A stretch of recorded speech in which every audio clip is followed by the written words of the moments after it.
आपने कभी ये सोचा है कि जो हम अक्टूबर महीने में जो किसान भाई गन्ने की बुआई करते हैं, नवंबर महीने में बुआई करते हैं, जनवरी महीने में बुआई करते हैं या फरवरी महीने तक बुआई करते हैं, तो उस गन्ने में काफ़ी अच्छे कल्लों का फुटाव होता है, काफ़ी अच्छे से गन्ने का विकास होता है, काफ़ी अच्छी पैदावार भी मिलती है। लेकिन जो किसान भाई मार्च में या अप्रैल महीने में गन्ने की बुआई करते हैं, उसमें कल्लों का फुटाव इतने अच्छे से नहीं होता है, गन्ना कुछ समय के बाद विकास रुक जाता है, कहीं ना कहीं गन्ने में कमजोरी दिखाई पड़ती है, रोग बीमारियां भी ज़्यादा लगी हुई दिखाई पड़ती हैं। तो क्या कारण है, कैसे हम इसमें सुधार कर सकते हैं, मार्च अप्रैल में गन्ने बुआई करके भी हम अच्छे कल्लों का फुटाव कैसे कर सकते हैं? तो ये बहुत ही महत्वपूर्ण दोस्तों बिंदु हैं और इन पर आपको ध्यान देने की आवश्यकता है, तभी आप अच्छे से गन्ने में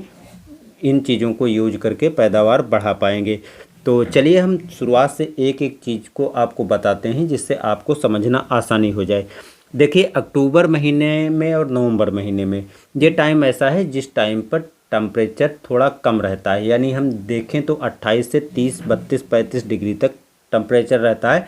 जो गन्ने की फसल के जमाव के लिए काफ़ी अच्छा माना जाता है। क्योंकि इस टाइम पर अगर हम गन्ने की बुआई करते हैं तो आप देखते होंगे कि गन्ने का अंकुरण जो बाहर निकलते हैं पौधे, वो लगभग 40 से 45 दिन के टाइम पर या उससे भी बाद में निकलते हैं। और यही काम रहता है जब हम जनवरी महीने फरवरी महीने में बुआई करते हैं तो उसका भी जमाव काफ़ी लेट होता है, यानी 40 से 45 दिन पर होता है। लेकिन वहीं यदि हम मार्च महीने में गन्ने की बुआई कर देते हैं या अप्रैल महीने में बुआई कर देते हैं तो इस टाइम पर टेम्परेचर ज़्यादा हो जाता है, यानी 40-42 डिग्री के आसपास इस टाइम पर टेम्परेचर हो चुका होता है जितना हम लेट जाते हैं। तो उस टाइम पर जब हम गन्ने की बुआई करते हैं तो गन्ने का अंकुरण काफ़ी जल्दी हो जाता है, यानी गन्ने का जमाव बहुत जल्दी हो जाता है। मैक्सिमम 20 से 25 दिन पर आपका खेत में गन्ना निकल चुका होता है। अब ये बहुत जल्दी निकलता है तो ये हमें खुश कर देता है कि यार गन्ना तो बहुत जल्दी जमा हो चुका है, काफ़ी अच्छा जमा हुआ है। वहीं पर कुछ टाइम के बाद जब हम देखते हैं तो गन्ने का जो है विकास धीरे धीरे होना बंद हो जाता है, गन्ना बाद में कमज़ोर दिखाई पड़ने लगता है और जो रोग बीमारी जो तना छेदक है इन्हीं खेतों में ज़्यादा आता है। क्योंकि जो पहले आपने गन्ने की बुआई की है उसमें होता क्या है कि जड़ जो है काफ़ी अच्छे से फुटाव होता है, जड़ पहले विकसित हो जाती है। जब जड़ अच्छे से विकसित हो जाती तब उसका अंकुरण होता है। पहले से जड़ विकसित हो गई, बाद में अंकुरण हुआ। अब जब अंकुरण होने के बाद जब पौधा निकलता है तो उसको जो अतिरिक्त पोषक तत्व की आवश्यकता होती है वो जो मिट्टी में हम उर्वरक देते हैं वो मिट्टी से लेकर के और पौधे तक पहुंचाता रहता है, जिससे पौधे का विकास अच्छे से होता है और कल्लों का फुटाव, नई नई ब्रांच निकलना चालू हो जाती हैं और जो एक शानदार गन्ने का जमाव होने के बाद अच्छी तरह से ग्रोथ विकास कल्लों का ज़बरदस्त फुटाव देती है। और उसमें हमें ज़्यादा कुछ मेहनत भी नहीं करने की पड़ती है। सामान्य रूप से हम कीटनाशक डाल देते हैं, थोड़ी बहुत उर्वरकों को यदि बाद में देना चाहें तो डाल देते हैं, या तो हम बुआई के टाइम जो उर्वरक देते हैं उसी से पोषक तत्व मिलते रहते हैं। लेकिन वहीं जब हम मार्च में या अप्रैल में बुआई करते हैं तो इस टाइम पर टेम्परेचर ज़्यादा होता है, तो ऐसे में हम पलेवा करके या मतलब जो पर्याप्त नमी में गन्ने की बुआई करते हैं, पर्याप्त नमी होने के बाद अंकुरण तो अच्छी तरह से हो जाता है, अंकुरण जल्दी हो जाता है। फिर आप देखते हैं कि ऊपर की मिट्टी भी बहुत जल्दी सूख चुकी होती है और नीचे जहाँ पर पौधे का टुकड़ा होता है वहाँ तक की भी मिट्टी पर्याप्त नमी नहीं रह पाती है, और जिससे जो है पौधे का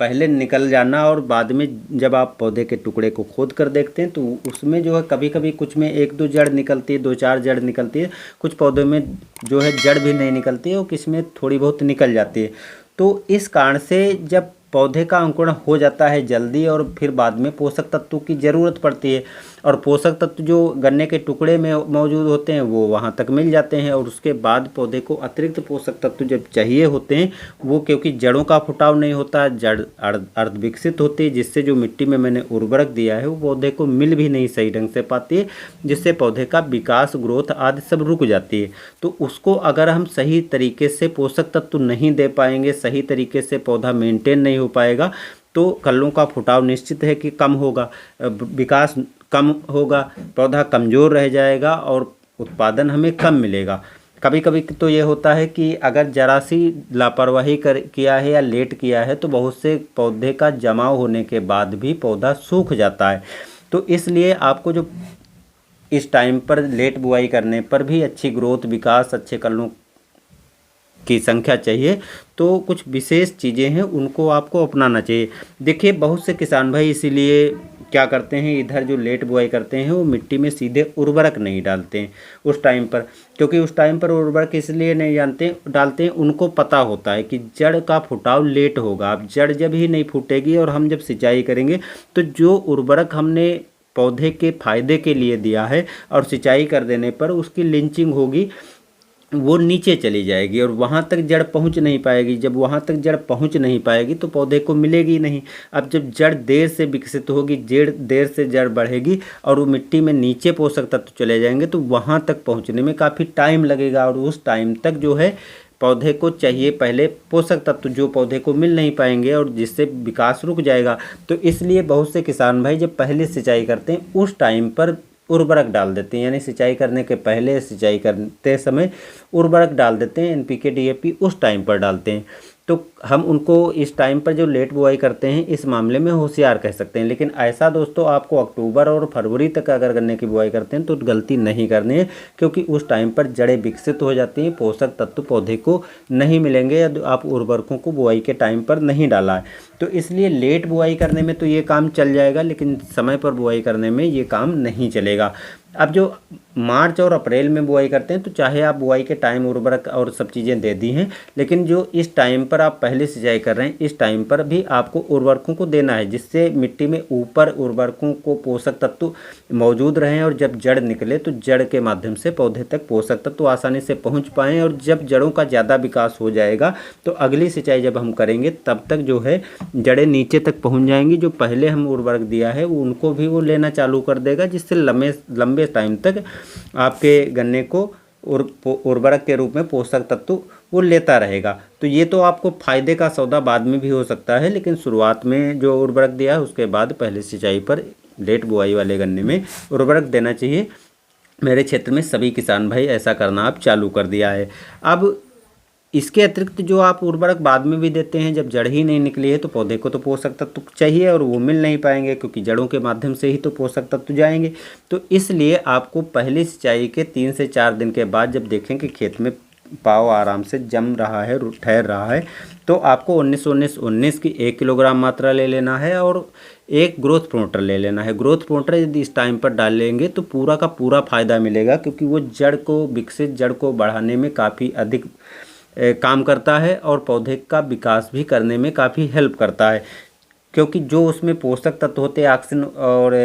ये जिब्रेलिक एसिड और ह्यूमिक एसिड, ये तत्व होते हैं वो जड़ों को बढ़ाने में काफ़ी मदद करते हैं। तो आपको उसका स्प्रे कर देना है। स्प्रे करते समय इस टाइम पर 1 किलोग्राम आपको लेना है एनपीके और 250 ml लेना है ग्रोथ प्रोमोटर, और उसको जो है 100 से 120 लीटर पानी में मिला करके स्प्रे करना, क्योंकि पौधे छोटे होते हैं, ज़्यादा आपको पानी लेने की आवश्यकता नहीं है, आराम से इतने ही पानी में काम चल जाएगा।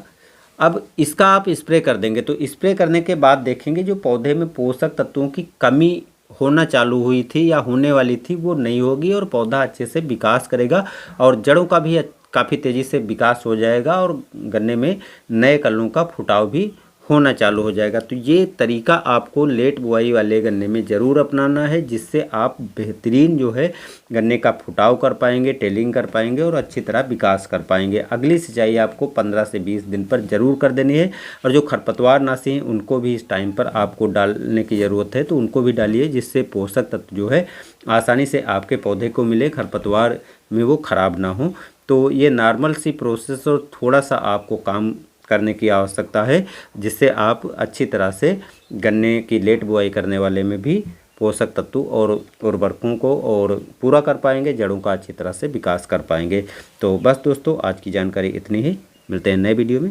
धन्यवाद।